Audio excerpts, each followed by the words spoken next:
Hmm. Ah. Hmm. This appears to be backwards and upside down. Oh! Hello there! I see you're back for another video, and you have some questions. Let me see what I can do about that.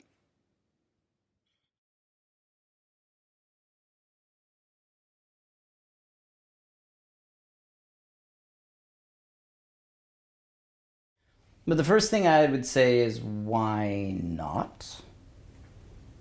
I mean, inherently within the question is almost always the intent of negativity, that business is anti-spirituality. And it's like, well, it could be if I guess it really comes down to people thinking that business is all about money, spirituality should be the exact opposite, and therefore they are in opposition to each other. And you could probably it's probably a whole bunch of examples of that where we could make that a reality. But that does not absolutely mean that that is the way it is. What I do see in the world of spirituality, and I hate to class it like it's almost like a subject matter or like a topic, because to me it's all about all of life and everything you do in life. And what I do see is that many people, in their choice to avoid operating sort of above board, to avoid being out front and upfront in who they are and what they do, is they inevitably look to be some sort of either underground organization, hiding or something like that, or they end up trying to be outside of society. Like the only way to find spirituality is outside of society. And there is absolutely some truth to the fact that if you decided to go, I don't know, live in a mountain or meditate at a retreat center, and there's absolutely some truth to extracting yourself out of the daily grind of life and just world in general is going to benefit you. That can be. But it goes back to who we are as a school. We want the world to be a better place. And so you can't make the world a better place by walking away from it. You have to walk into it. You can't sort of abandon the world to make it a better place. And we need to be more integrated into it. So in operating in a ethical manner, in operating in an upfront manner, in operating where you come to our classes and you have to pay taxes and you get a receipt, and this is a business in that way. I personally 100% believe it's the right thing to do. And in fact, I think that if more organizations that genuinely worked with spirit operated in a more business fashion, I think you would clean up so much stuff that is out there that maybe shouldn't be out there, that is maybe not positive. So we do get stones thrown at us because, people growl, you guys are like a business. And it's kind of like, yeah, sort of. If you mean we pay our taxes and we abide by the laws of the land and we comply to the regulations that the business practices that businesses are supposed to have, yeah, we're like a business. But at the same time, we want and desire to be integrated into society so that we can have benefit in society. And so we are, if you were to look at the mystery school and say, I want to get away from life, then I would say you're probably moving the wrong direction with us, because we're about embracing life and going the opposite way. We're about making life better without throwing society out, without sort of running away from the realities of the way the world is, without saying let's all run away and live in a monastery or a retreat or something. We're the exact opposite. In fact, in everything we do, if you look at us, all of our classes are held in public places, in public hotels. A lot of them, there's a few centers here and there, but for the most part, it's public hotels and conference spaces where you take a break, it's 10 o'clock, it's a washroom break, and you go out, and there's just a bunch of people in the public walking in the hallways, and you go shopping on lunch, and you go go eat, your dinner at a local restaurant and stuff like that. And if you step back and say, well, what's the purpose? Well, for us in a more of a higher plane is that we want people to bring the light to society. We don't want them to run away from it. It doesn't benefit us, although we respect the practices of a person deciding to sort of remove themselves from society and do those things. Go to a monastery and meditate. I mean, absolutely benefits. There's truly some benefit to that in the world. That might benefit strictly the person and only the person. We are here to try and integrate and help all of society. And so we have to be a part of society. And so we will continue to do that in a way that is ethical and right. It's all about the integration of who you are as a person to what that means. The term business, you can look at it any way you want. You can paint it as bad and good. And I would ask all of you who have your own businesses, are your businesses bad? Why not if it's a business? Is every one of you who set up a business out there, is it all bad? Is there not good businesses? Well, then you have to keep open the potential that the term business is not a term that means anything other than what it's doing, but it doesn't necessarily equate that to be bad or good. That's your judgment of what that thing is. So, and personally, I've met a lot of people with businesses, and they're good people doing good things with their businesses.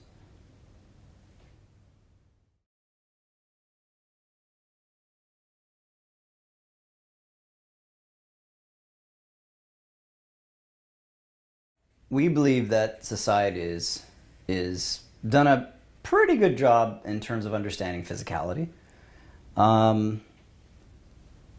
Maybe working on the mind, and maybe working in some degree to the connection of spirit. But in general, all in all, society and life on this planet is missing something huge. And a great many people feel this missing. And sometimes what we do in the missing is we go into a state of negativity and say, well, I guess there is nothing else to it. And we kind of just grumble, and the world is a terrible place, and life's terrible, full of terrible people making terrible decisions. And it's very defeatist. And it also kind of, for some people, they would say that's being realistic. I'm being real about the fact that the world is a terrible place. And hey, man, whatever eyes are in your head, that's what you see. If you want to see the world through the lens of it's all awful, then yeah, there's plenty to see that's awful. You want to see that there's great things in it, there's plenty of great things to see. Whatever eyes you have, whatever you've decided to place your energy into is what you're going to see. The mystery school serves one great purpose. It allows you the opportunity to change perspectives, to feel differently about life, to perceive the world, the universe, your purpose, the purpose of others in a completely different way. The only thing the mystery school has ever really been able to do for anyone is provide opportunity. The opportunity to have a different potential. And the potential you have to act on. That's nobody can live your potential. You have to live your potential. But it gives you the opportunity. A lot of that comes through challenging your set belief system, and challenging where you've sort of cemented yourself in your belief of life. And we need that in life. The reason there's so many, flame wars, or but maybe so that it's even worse in terms of we're seeing people sort of cultivate rage. It's like rage cultivation is what's happening on the planet today. And yeah, we can do that. We as humans can do that. We'll probably do some serious damage to ourselves and others, and we're certainly not making the world a better place through hate. I mean, I don't know what the concept of running around and asking to tear down everything and destroy everything and how that makes the world a better place. But, some believe it's so, and that's up to you. The mystery school says there may be a way to transform yourself and society and the world in general through light, through positivity, through a way of not ignoring the struggles of the world, but taking what is there, what that struggle is, taking that problem and transforming it into something that actually serves society. And in a micro, it's about you doing that for yourself, and in a macro, it's about you doing it for the whole world. The mystery school serves on so many levels, and one of its key levels is that many people that come to us, they've tried all the traditional means and ways of making their life better. They've attempted to improve themselves, or they just feel lost. There's nowhere else to go. They're kind of stuck in their own knowledge, stuck in their own head, stuck in their own way. And they look at their history, they look at the way media has offered them, the way this world works, they look at where they're stuck, and they don't see a way out. And so they come to us, and we basically challenge people through questioning their belief system and asking them, ultimately, is this correct? Does this lead you, this thought, this feeling, this way of being, these decisions that you've made, does it lead you to an improvement in life? If it does, great. That's obviously serving you to some higher capacity. But if it isn't, then we need to maybe look at things in a different way. And so much of what we do is we're able to fill the gaps, the spaces, one very basic question that people have: if God is all good, then why is there so many problems in the world? And believe it or not, there's an answer for that, and that would be something that you would explore the mystery school. If God is all powerful, why does evil exist? There's an answer for that, and that's an answer that's within you that then we would have to explore. These are some of the things that we look at. One thing I firmly believe is that if we don't start to have some common understanding on being kind to each other, compassionate to each other, to being more understanding of each other's problems, to being way less judgmental of each other, which is a massive problem, the finger pointing in the world today, then we're probably headed to a place of potential self-destruction. Not only of the self, but the ultimate destruction, if we were to put aside physical destruction, is the destruction of your own joy. Just living a life that is joyless, listless, apathetic. A life that you get a lot of people that are, for example, they're very nihilistic today. What's the point? It doesn't matter. There are things that matter. And we in the mystery school will talk about the fact that you have to learn how to care more to become more aware of life. You have to care about things. If you want awareness, and you have to care about things. The things you don't care about, you'll never have awareness. There is no other organization that I am aware of that does this and does it as well as we do. I don't know of any other. As I've said before, if you found another way and a joy, go for it. I would strongly recommend you share that with as many people as possible, because the world is in desperate need of a lot more peace and a lot more compassion. And that all starts with the peace and compassion within yourself, so that you can share what you have with another person.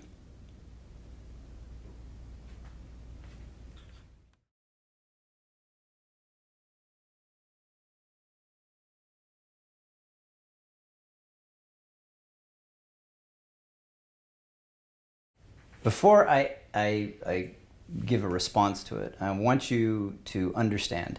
So there are 3 lineage holders in the mystery school: myself and Gunny Gunnison and Hedero Nakagome.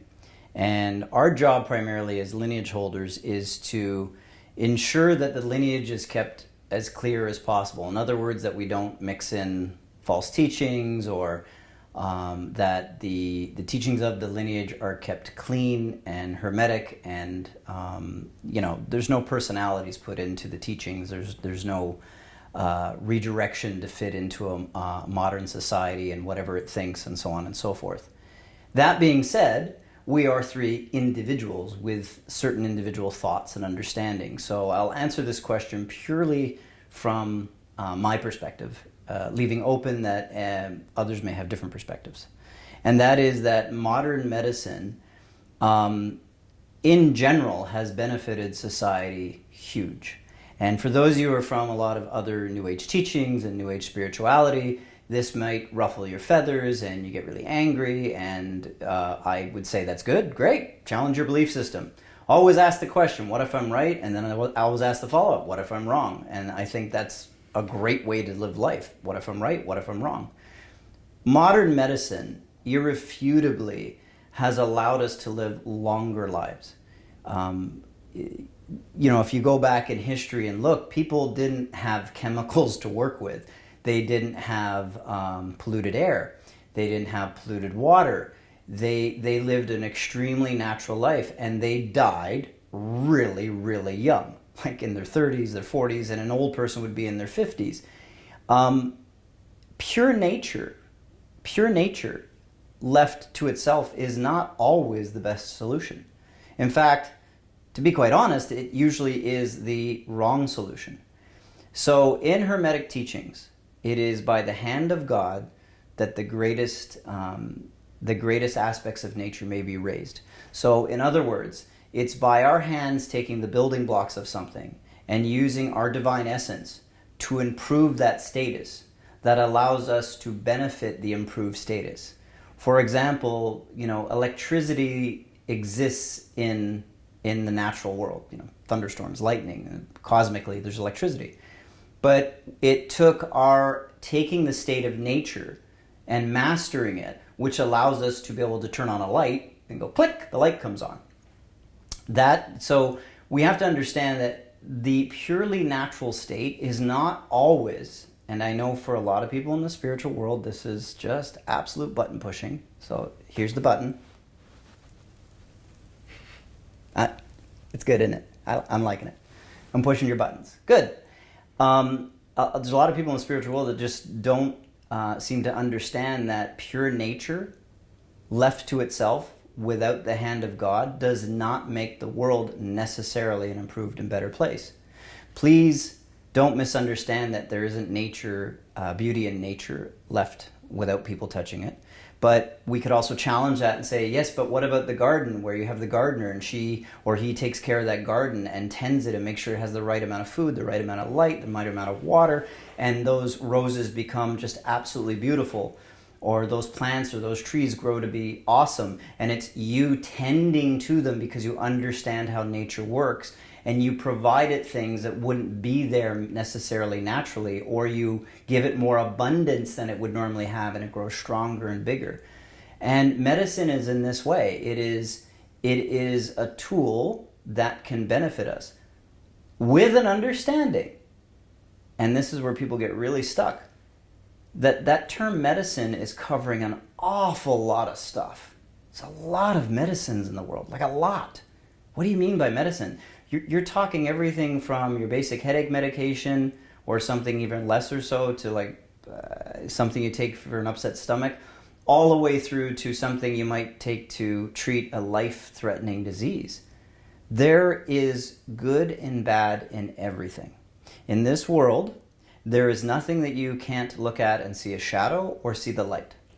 And so for me, when I talk to the students, my first thing that I would tell them is you want to do your absolute utmost best to leave all medications behind, if it's possible. So we don't want to put ourselves in a place where the only way to survive is through being medicated.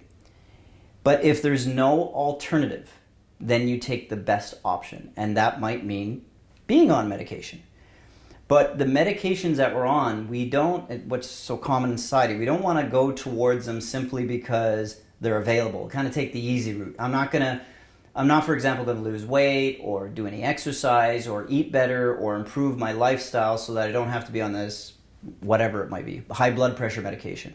I'm not going to learn how to meditate so I can relax my stress. What I'm going to do is just take this medication and use it as a crutch as opposed to improving myself. And that is one of the key problems in the world, is that people will look for the easiest avenue rather than actually deal with what they might be able to do from just taking better care of themselves and others. And that does not sort of eliminate the fact that there are certain very key problems that there is no other alternative. It doesn't matter how well you eat, how much good sleep you get, and how much exercise you get, and how relaxed you are, and all those other things, that there are some problems that just plain old modern medication saves your life.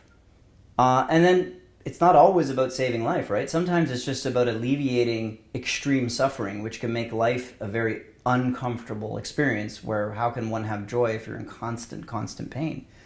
So ultimately, there's good and bad medicine.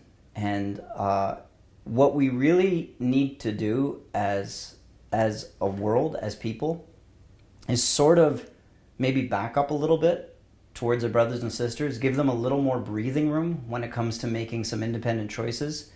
And we also have to understand that the medicine that might be good for you, that you say is absolutely the best medicine in the world, saved your life, changed everything, may be the wrong medication or the wrong solution for someone else. And what helps you potentially could harm another. And what harms another could potentially be something that helps you. And so we begin to open our mind and the possibility that there is no absolute answer to this question. There's no medicine is bad, medicine is good. That, I would say, is a very weak argument. I would also say it is a very closed-minded argument. I also say it's highly judgmental of other people. We could ask many questions around why you're taking the medication, or how it's benefiting you or not benefiting you, what are the side effects. There's lots of things. And we might be able to say, hey, there's a more better natural way to deal with that, or a way that is less has less side effects. Yeah, great. But it also might be the greatest solution is modern medicine. And just to, rattle some more cages, it is irrefutable on this planet, irrefutable, that antibiotics have been the greatest assistance to human health. People used to die of a minor cut. Now you take a couple of pills for a few days and it goes away. And so many people, because of that, seem to ignore. They think, well, your body can just deal with it. And it probably can. There's probably lots of things your body can deal with without antibiotics. And have people misuse them 100%. I mean, you are living on the planet Earth, right? People do make mistakes and do, it doesn't always work out. But that's just part of growth, guys. So we, in general in life, we don't want to throw out the good with the bad, and we don't want to make declarative statements, because those are really poorly thought out things to just turn around and say all medicine bad, all medicine good.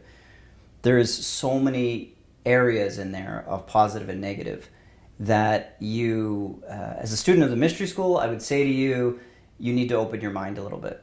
You need to open the potentiality, and think about telling someone out there who needs potentially to take this medication that you turn around and say, well, medicine's bad. And that has a direct detrimental effect to their health, because you decided from your own perspective that for them it was the wrong choice. There's positive and negative in all of this. And I think that we need to be a lot less judgmental around medication and where it can benefit us and where maybe it's not benefiting us.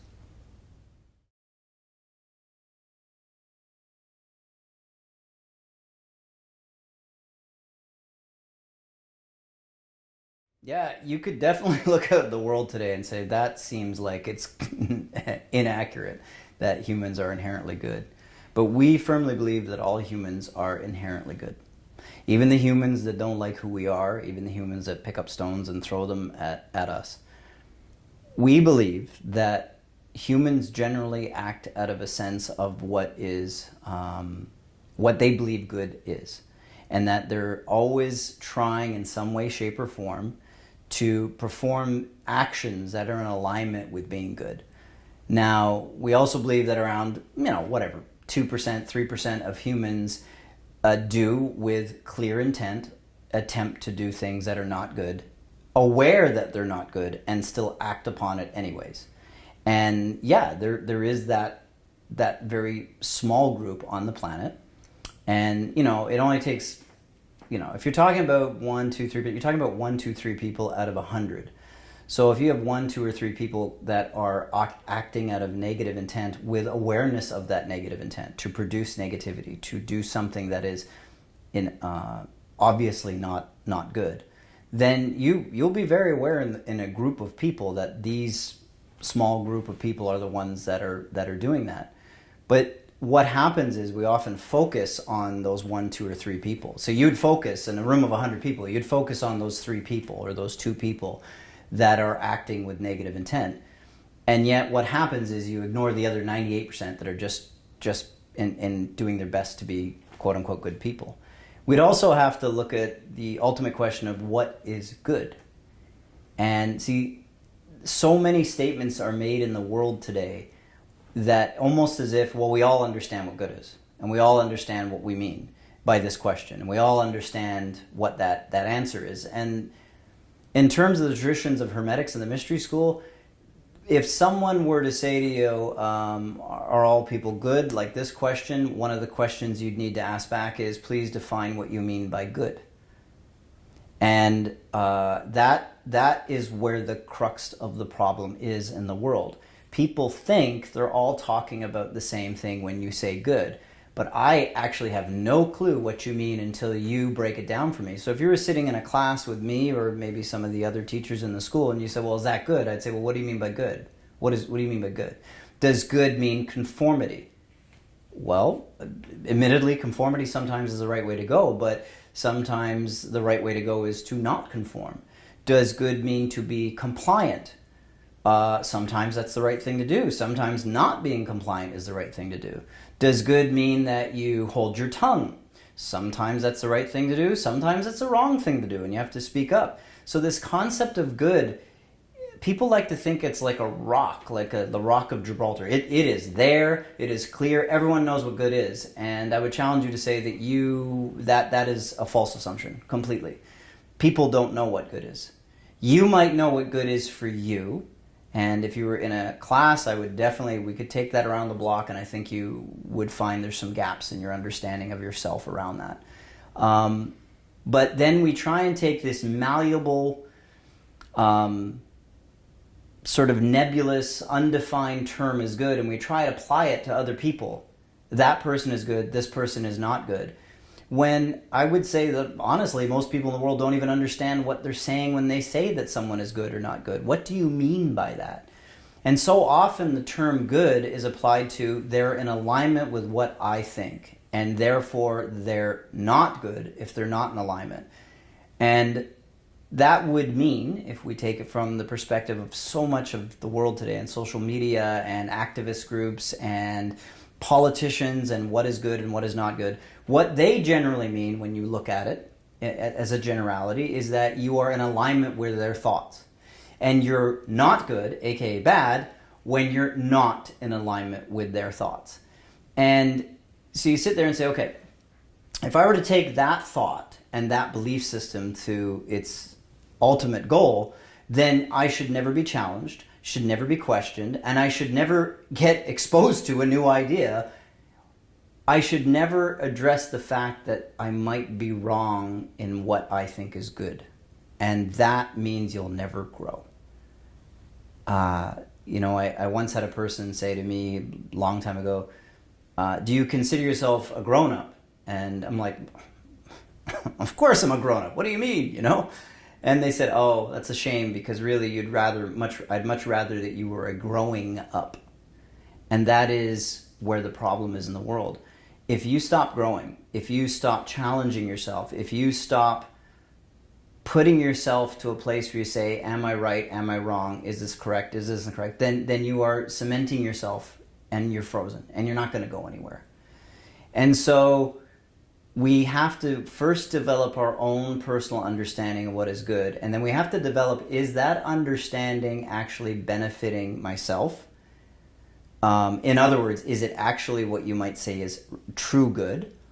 Is it benefiting others? Or is it making me a producer of more negative thoughts, a producer of negative feelings towards others? Am I becoming, in my sense of good, in my ownership of this word, I am good, are you in that moment of ownership then becoming a judgmental jerk to the rest of the world, putting your belief system on others, pointing your finger at others and casting them out?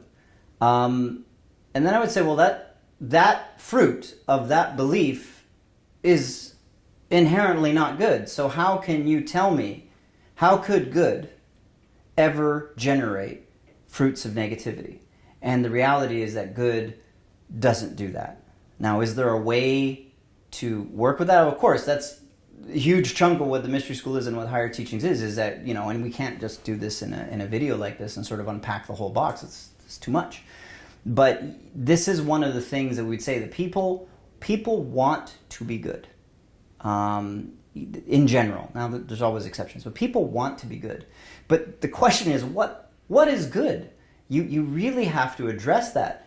So you have a desire in most of life, for most people, to sort of manifest something, to manifest yourself as a thing, a good being, and yet it's so easy to challenge the very essence of what that is, and you haven't defined it enough, perhaps, what good is, and really defined it. And if good leaves you in a state of judgment towards another human being, towards the negative, if good leaves you in a state where you are putting down other human beings, where you're putting down the man or woman in the mirror, where you are casting yourself out and casting others out of life, you don't deserve to be with us in this society and in this world, then I would say that that is not good.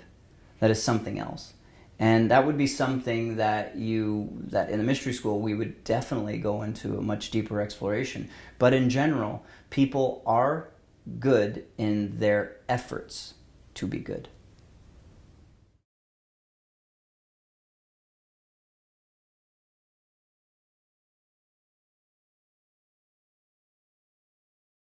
Of course world peace is possible, guys. Let's understand something. If you don't believe it's possible, it's never going to happen. So the very first thing you have to do is, if you want this world to be a better place, then you have to believe the world can become a better place. If you see humans as inherently good, and you see the potential within us to overcome ignorance of our state, of our current state, because we live in a state of just ignorance of ourselves, the universe, what this is all about, then you have to believe that world peace is possible. We can do it. Humans are amazing beings. We have tremendous capacity. Now, often that capacity is reflected in the negativities that we do and the negativities that we produce, but we also have much greater capacity to be positive and be in the light and to go the other way. And it is a belief of the mystery school that people, when exposed to a deeper understanding of the light, deeper understanding of positive energy, they will, by their nature, gravitate towards it. And it's from that state of understanding themselves as being more towards God, as being God, that they can then begin to produce peace. And peace, of course, comes from, as in, that should be no surprise to all of you, peace first comes from internally. You can't you can't try and bring peace to the world if you have no peace within you to share. So the first thing you do is you have to get into a state of peace for yourself, and then you can move on to working in the world. But of course it's absolutely possible. It has to be possible. It is our entire mission and purpose is to bring world peace. And you will hear sometimes we say we're the keepers of the flame. What do you mean? You got like a fire, like it's the Olympics? You got a flame over there and you keep it? In a way, very, very, very much so on an etheric, spiritual level in our hearts, we have to keep that flame alive. You have to tend the flame of hope and peace and light and positivity. You must tend to it, because it will die in this world if you don't. It is a state where humans have to work towards it. But we have proven as humanity that we can do tremendous things. And for those of you who are doomsayers and naysayers, yes, it's irrefutable that we've done tremendous things that are wrong too. But ultimately, here we are in this year, today, existing as humans, the highest population on the planet. There must be something that we have done that's right for us to have gotten this far, and we're still glued together. We're still sort of holding it together, even under the threat of separation in so many ways. We can have world peace, guys. The one thing I would say that when it comes to world peace is you don't want to be challenged. You don't want to bring, and I do see people making this what I would deem a mistake. It's up to them to do what they want with it, but you can't have world peace through taking away free will.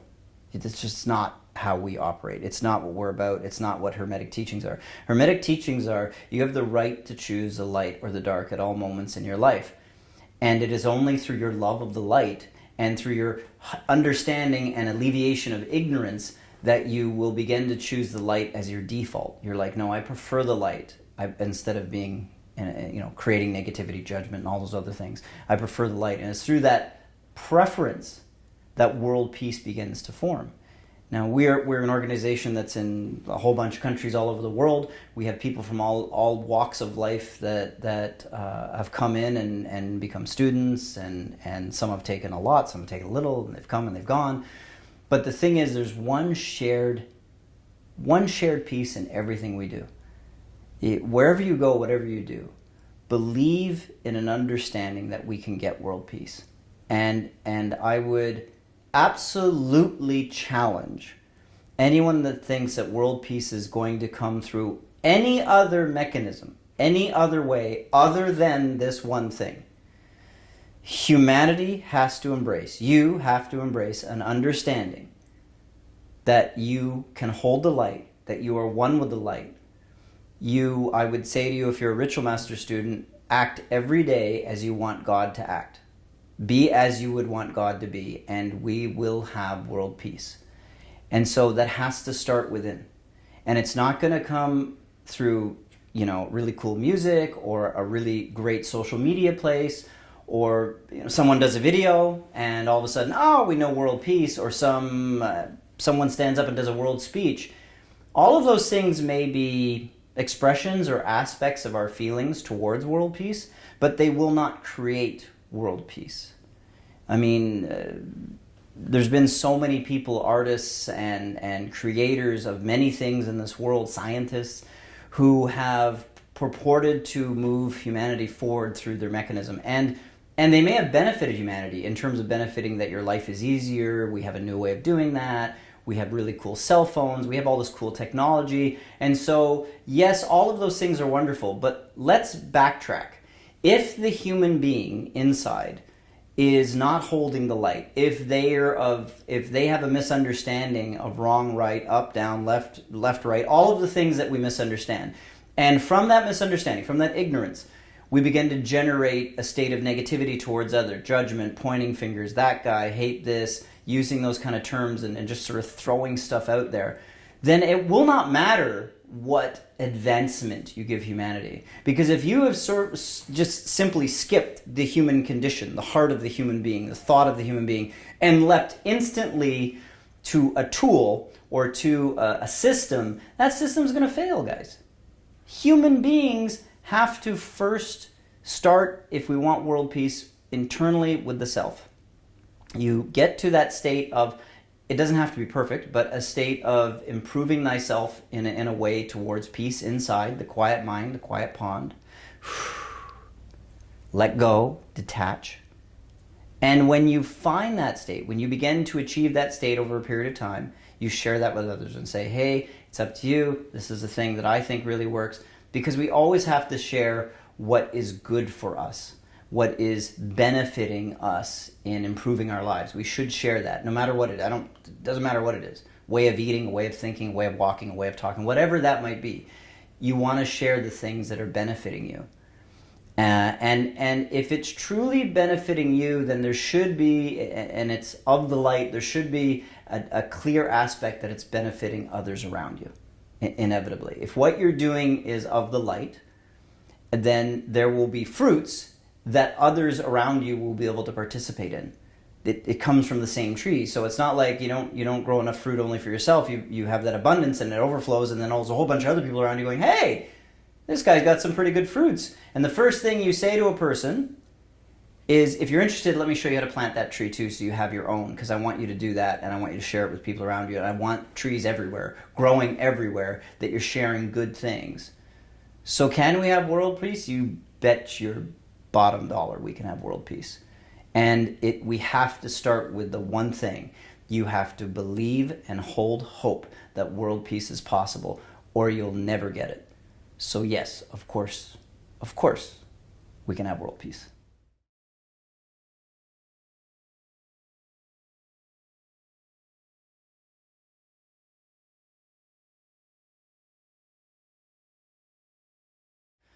So maybe you've come to some of our seminars or front end classes.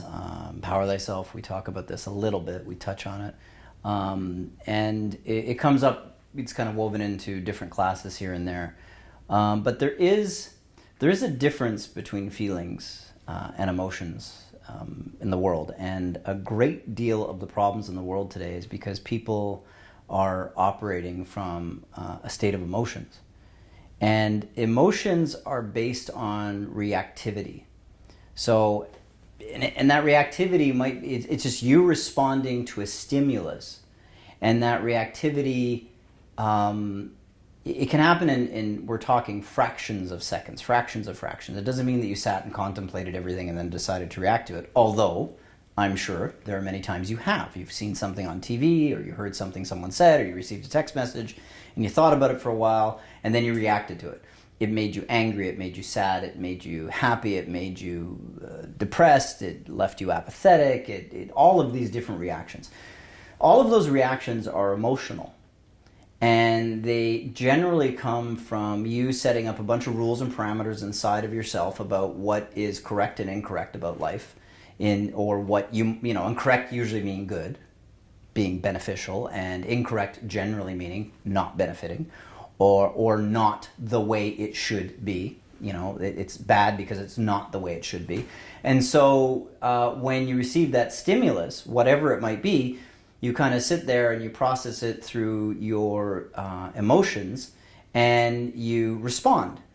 And everybody has their own paradigm of what is or isn't and what should or shouldn't be. For example, there's some people I know that just can't have a good day if they don't see the sun in the morning. And they wake up and they go, oh, it's cloudy and it's raining.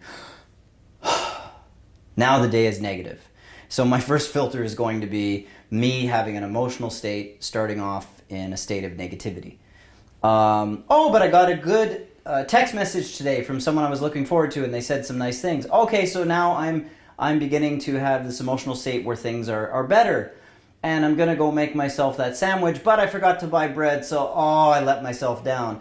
And that's, to lesser or greater extents, that's how most people live. They go on this kind of little roller coaster, and sometimes it's these huge sections of life where it's days, months, weeks, years.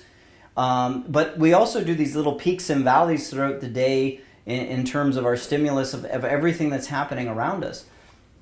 And that reactivity it leads directly to modern life when people say, oh, that person got triggered. They're triggered. They're reacting to something that the way that they would prefer that it should be another way. So they're reacting, whether they're reacting anger, whether they're reacting with rage and frustration or sadness or whatever. It's all just reaction.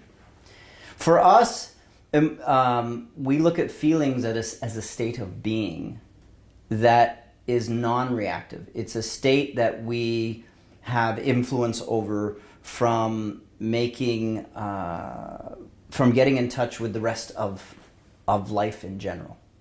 So, for example, we would say, are you in a state of joy? And joy should not be something that is malleable to your emotional state. Joy is a state of being. So how do I move to a better state? How do I become less reactive in life?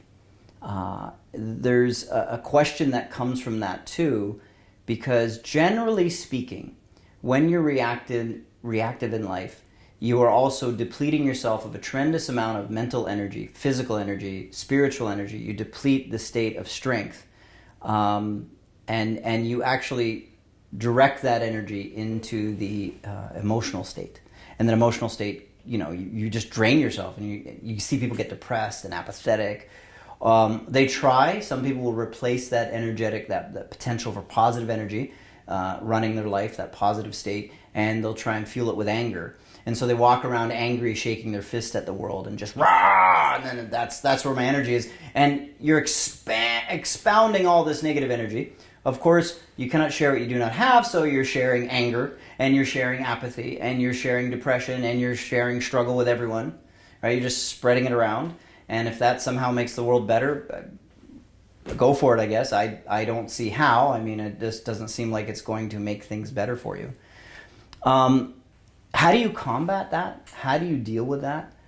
Where do we start? Well, there's a lot that we could unpack with that. But one simple starting point is every morning when you wake up, I want you to count all the things that you should be grateful for in life. The fact that you woke up would be the first one. And through waking up and having your eyes open and being able to interact with the world at some level, to have thought and feeling, is the very first gratitude you should have, because without those, there's no potential to do anything. So the first potential that things can be different, better, the first potential that you can have joy, the first potential that something can be resolved in another way, the first potential that we could fix the problem for yourself, for the world, for whatever it is, the first potential that life could improve, starts with you being able to open your eyes, taking that breath, and existing in the first place. And of course, there's a lot more to be grateful for. But energy flows from gratitude. And so if you are, coming from a state of a lot of emotions, you're not going to have a lot of gratitude inside of you. And the things that if you genuinely inside yourself, although, we would definitely unpack this in a class or talk about this in a different way, but the things that you generally, I can't in authenticity find gratitude about this thing. It's just no matter how I look at it, it's a negative thing. Then I would say, okay, what would you have to do to change that? Well, what steps, what actions would you have to take to change that state of, so that thing isn't negative? So for example, a very simple example would be like, I'm stuck in a job, I hate my job, I can't stand it, it's not the place I want to be. And every day I wake up and my first thought is, oh God, I got to go to work today. And in that state, my Saturdays and Sundays are almost worshipped as a reprieve from a death sentence for the other 5 days a week in the job that I'm going to. So what do you think a person in that situation should do? I'm sure most of you have figured it out. I would definitely be either looking for another job, quitting my job, changing jobs. I'd definitely be working towards something so that I can wake up in the morning and say, oh, I'm grateful for what I do every day. I'm grateful for this opportunity. Strength, the strength and the resolve is first going to come from gratitude. And so maybe we're always going to have emotions and we're going to have feelings about things, and those are always going to exist. But it is irrefutable that we need to dial down in this world, and I would challenge a lot of you watching this video maybe need to do it too. You got to dial down your reactivity. You got to dial down your emotions. And so in the mystery school, we would say that you should be putting your mind in motion. In other words, you should be deciding how you want to think about something before your mind offers you the scary monster to think about. So you wake up in the morning and it says, if you don't do this, all of these potential negatives are going to happen. If I don't go to work today, I can't pay my mortgage, and da-da-da-da. If I don't do this, then the problem will be with the kids and the husband and the wife, and so your mind off, and then you react. Okay, well, to alleviate my fear, I better do these things.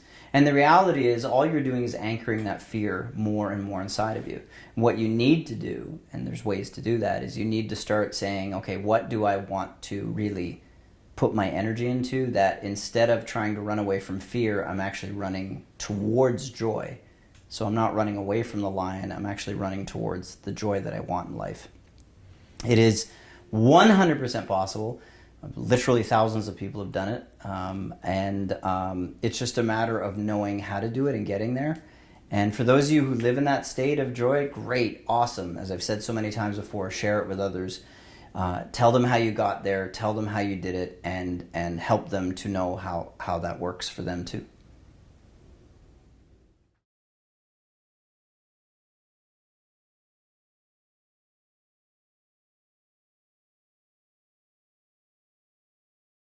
Yeah, there is only one spiritual path, and there's no other, none other. In fact, every other spiritual path other than the one path is bunk. It's full of fraudulent stuff, it's dogmatic, it's fake, it's all that stuff. So of course you're sitting here thinking, I'm talking purely about the mystery school. No, actually I'm not. The only path of true understanding of spirit in this world is to know thyself. To know thyself, for there is nothing else more important for you in this world than to know thyself. And that is the path. Anything that takes you away from knowing thyself, anything that is, any energy you're placing into that is a replacement for that thing, that is a form of substitution for knowing thyself, is not the path. And that would include everything. Everything and anything in this world that is other than know thyself. So then you say, well, then you mean that the only thing I'm supposed to be doing is know thyself? In the ultimate exploration of your life, in exploring life, yes, that is 100% true. In expression is a totally different matter. From what you understand of yourself, we should have that, understand thyself. From what you understand of yourself, you then express from that state at all times, right? Both positive and negative. So the real question is, what else would be more important than knowing thyself, guys? I mean, anything. So, okay, I'm a father and married, my wife, and we have a child. So obviously that would be the most important thing in the world is our child, right? Yes, no. There's a sort of a misunderstanding around that, because everything you do that moves you closer to joy gives you a greater abundance to share the joy with others. So if I want my child to understand that life can be lived from a state of joy, then I need to experience the joy so I can share that understanding and that experience with him directly. So it doesn't become an academic study from a book. As I've said to students before, we can all read on how to be an astronaut, but we don't all become astronauts. And do you not think that just because you can read about being an astronaut, that the direct experience of being an astronaut is vastly different? Well, that's what life is about. And you often see people, when they get into a philosophical state, what they do is they want to discuss philosophy of life. And it doesn't, of course, often manifest any change within them. And they're stuck in this state because it's just a philosophical belief system. And you sit there and go, okay. But I actually want to experience the things that we're talking about. I want to have that direct experience. And so we begin to work on the fact that we have to work on connecting with joy. For us, the way you connect with joy is to know thyself. The more you know thyself, the greater the capacity for joy. In other words, you kind of raise the bar. And joy has no limitation. That's the coolest thing. The more joyful you are today, there's greater joy yet to be had. Now, we should, I suppose, touch a little bit on the key differences between happy and joy. And so some people think, well, you mean happy, right? And it's like, no, not at all. Happy is a state of something that is existing or is present or not in your life. And based on your reactivity, then you're happy about it or not happy about it. And happy is not a thing that stays with you. It comes and goes, it ebbs and flows, it's here, it's there. And it's actually, in Hermetic tradition, it's the pursuit of happiness that has caused a tremendous amount of problems for people in the world. They're chasing after this thing, which is transient, it's temporary, it doesn't stay, it comes, it goes, it's there, it's not there. And sometimes we get like desperate to be happy, so we grab moments and it's almost like we get our fill and we're like, okay, well, life was miserable for the X number of days or hours today, but I had 5 minutes of happiness. Oh, I guess I'll be okay. And it's kind of like, why are you living your life in a desert, lacking joy, running from oasis to oasis, hoping that you can get to the next oasis before you run out of the fuel to keep going, so you can sit at the oasis before you move on to the next one? It's like, no. We have to learn as people to not be in that state. We have to learn to be in a state of joy, so that if we're using the analogy of traveling through a desert, that everywhere is the oasis, that we can go to those places, and that we always have that. So it's really, there's only one path, guys. And there's many expressions of your joy, but the only path is to know thyself. And everything, I'm going to repeat again, that tries to substitute that one thing is going to be fraudulent and will not lead you. It will not get you to where you think you really want to go. So yeah, there's only one path to know thyself. And this mystery school is one organization that works on that. And that's what we do.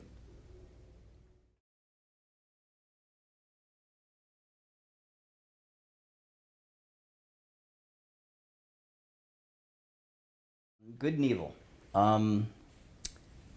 So duality, that's a word that I would say is questionable. Polarity is more in keeping with who we are, and that would be something we'd have to discuss at another time, really. And maybe in a class we'd discuss what polarity is and why it's so different.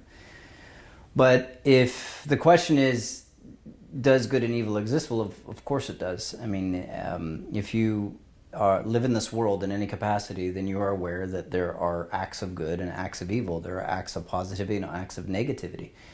And those things are happening all the time. We obviously, it would benefit us to move away from acts that are negative or evil.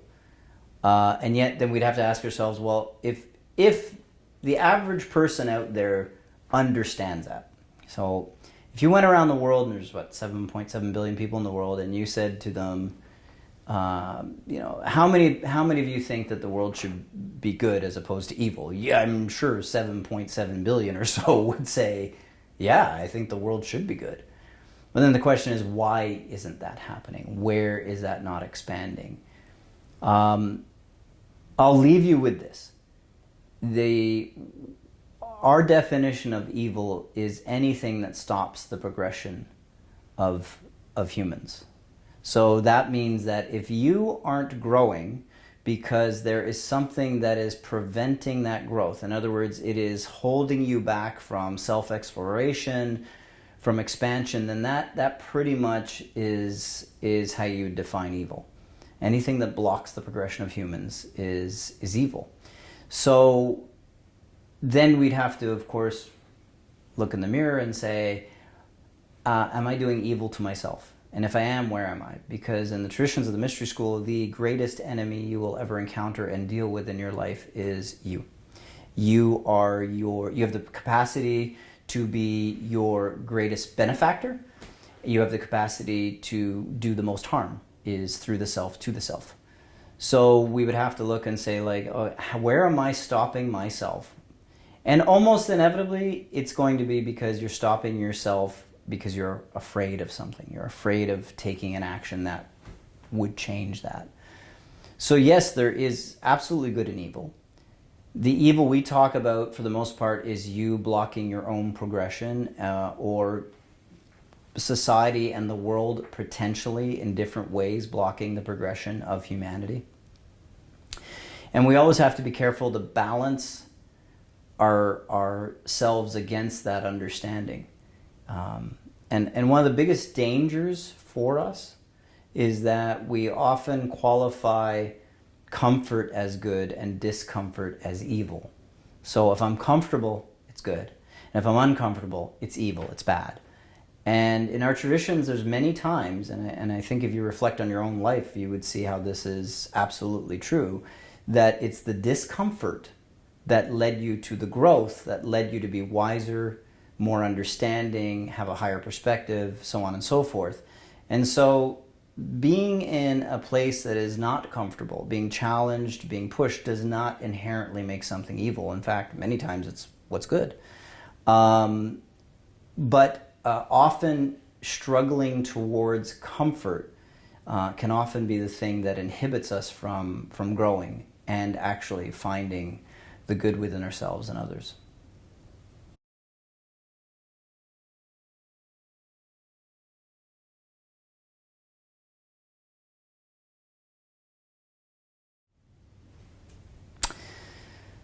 That is a pretty big question. It's There's many ways to look at it. Actually, it would involve so many different teachings at so many different levels, because it's one of the bigger questions that would be you put on the table in front of yourself. What I could say to it is this. In general, just in general, that your growth is almost always on the other side of a thing that you won't change about yourself. You won't let go, you won't adjust to. And so often, in general, our struggles come from the fact that we want to achieve something. We want to understand something. We want to grow beyond the limitation. And yet, the only way to do that is to let go, what we call an attachment, to move past something that is inhibiting the growth. And so what people often want is they go, well, I want to understand this, but I don't want to do anything differently. I don't want to make any other choice. I don't want to adjust any aspect of my thinking, my thoughts, my feelings, my emotions, the way I observe and understand the world. I don't want anything like that to change. I just want to understand this, but I don't want to change. And you can do that, by the way, with things that are mostly of the human mind. You don't have to change. You can just read a book, and then you won't change. But you'll have knowledge, and it won't lead to change. You'll have knowledge. So you'll be very well versed, and you can probably debate me philosophically, and we can sit over dinner and you can explain to me about many different subjects, nod my head. But nothing about you and your understanding of yourself or your place in a greater whole in your own direct experience will have changed. And so we realize, and this is just in general, that you normally have to lay down something. So on the path we talk about sacrifice. You say, what is a sacrifice? It's almost inevitably always the thing that you refuse to put down that will lead you to your greatest opportunity for growth. And it's normally the thing or things that we place the most importance to ourselves in. And so we say, I would be willing to change this about myself, do this about myself. I'd be willing to look for a new job, maybe. I'd be willing to move. I'd be willing to dress differently, get a new haircut. I'd be willing to do a lot of things, but I wouldn't be willing to do this, or this. And it's usually those things, whatever those things are. Sometimes a lot of times it's just a belief system. I can be open-minded about everything, but this. And you go, okay. And whatever this is, you refuse growth. You refuse potential. And that's fine. If that's what you want to do, you do that. And a very classic example in our modern era today is you got anti-vax and pro-vaccine. And in terms of the mystery school, we're neither here nor there. Listen to what I said about medicine, and that's where we're at. But that would be one simple example. I believe that in everything, but I would never address my belief system around vaccines. It is what it is. I'm totally for vaccines. I'm totally against vaccines. And I'll talk about anything else, but I've made up my mind, and I'm locked in on this belief system. And while you're locked in on this belief system, if the correct thing for you is over there, outside of that box that you've locked your head around, then you have literally damned yourself to a certain level of understanding. And so we come to realize that the only way one grows is to take that thing that you firmly believe and re-examine it. And in many cases, maybe lay it down. Just sort of put it down and say, if it didn't matter to me, what would I do differently? If this wasn't so important, what actions would I take? If this wasn't a thing that I absolutely couldn't live without, blah, blah, blah, blah. And you see this reflected in a lot of spiritual practices for thousands of years. When, for example, for those who are going to become like third step ritual masters, part of it is that you would spend 3 days in nature, and you would do a water fasting in nature. So no food for 3 days and water fasting. Now, as long as you're medically fit to do that, of course, and you would check with your doctor or whatever. And the purpose of that is to give you context of who you are without all of these other things, without the modern amenities around you and the cell phones, and I'm checking my email and I'm doing my social media account and I've got to eat, and how much of your life and energy is spent around those and other things like that. And so this gives you a moment. It's very short. I mean, 3 days isn't much of anything, but it does give you enough to give you a reflection of, hold on a second, have you lost yourself in here, in these things? And if there's something in your life that you can't go without, then if it's anything other than knowing thyself, if it's anything other than God, you have made that thing your highest priority, and it is above God. So then you would have to bring into question, how much of my belief system prevents me from understanding who I am because I've prioritized something in a sequence that directly inhibits my ability to grow. And in terms of a greater understanding, it's usually that we have to lay down and become unattached, or that we have to give ourselves the opening of the potential that we could do it in a different way. And the way that we've cemented ourselves to believe it is so may be something that we need to address and change.